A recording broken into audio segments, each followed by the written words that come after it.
Hello students, let me begin with a real-life thought. Imagine money growing in a bank account with compound interest or a population that doubles every fixed period. The mathematics behind such growth is captured by exponential functions. On the other hand, when we measure the acidity of a solution using the pH scale, we are working with logarithms. That's how important these functions are in real life.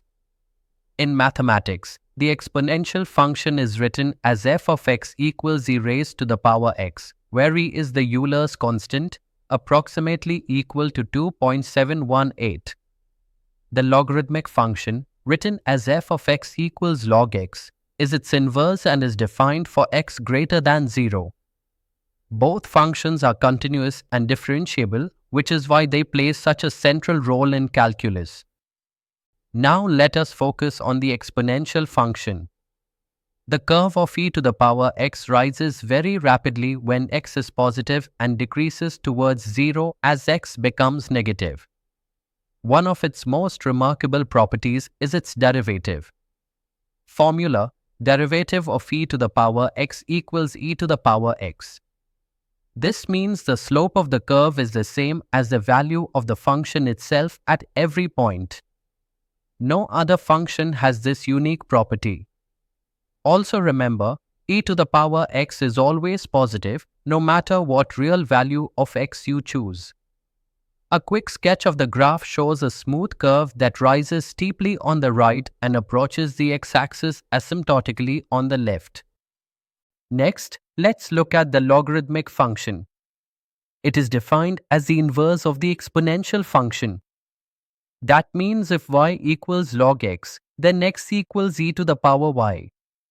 Its domain is x greater than 0 and its range is all real numbers. The most important property is its derivative. Formula: derivative of log x equals 1 divided by x, valid for x greater than 0. Graphically, the curve of log x increases slowly, and as x approaches 0 from the right, the function falls towards minus infinity. The y-axis is a vertical asymptote, and the growth becomes flatter and flatter as x increases.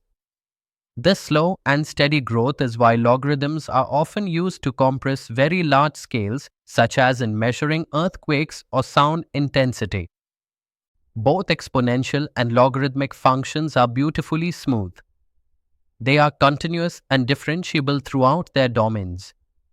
To summarize the results, derivative of e to the power x equals e to the power x, derivative of log x equals 1 divided by x. For higher order derivatives, exponential functions are particularly special because the nth derivative of e to the power x is again e to the power x.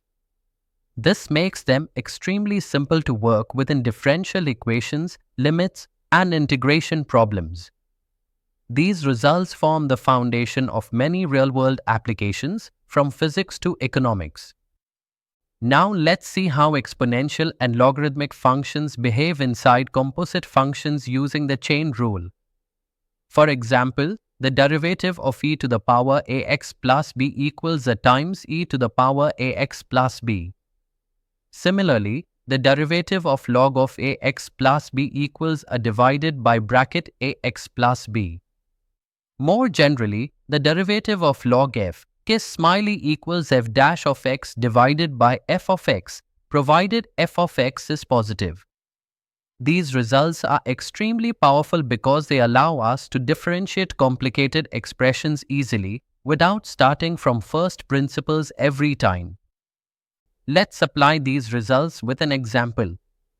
Differentiate y equals e raised to the power 2x multiplied by log x. Step 1. Apply the product rule. Y dash equals derivative of e to the power 2x multiplied by log x plus e to the power 2x multiplied by derivative of log x. Step 2. Derivative of e to the power 2x is to e to the power 2x. Derivative of log x is 1 divided by x. Step 3. Combine results. Y dash equals to e to the power 2x log x plus e to the power 2x divided by x. This example shows how exponential and logarithmic differentiation often requires both the product rule and the chain rule together. Such questions appear frequently in higher level calculus. Let's quickly recap what we learned today. We started with the exponential function e to the power x, which grows rapidly and has the unique property that its derivative is itself. We then discussed the logarithmic function log x, which is its inverse and has derivative 1 divided by x. We highlighted that both functions are continuous and differentiable in their respective domains, and we explored how the chain rule extends their applications. Finally, we solved an example combining both product and chain rules. And that completes our foundation on exponential and logarithmic functions.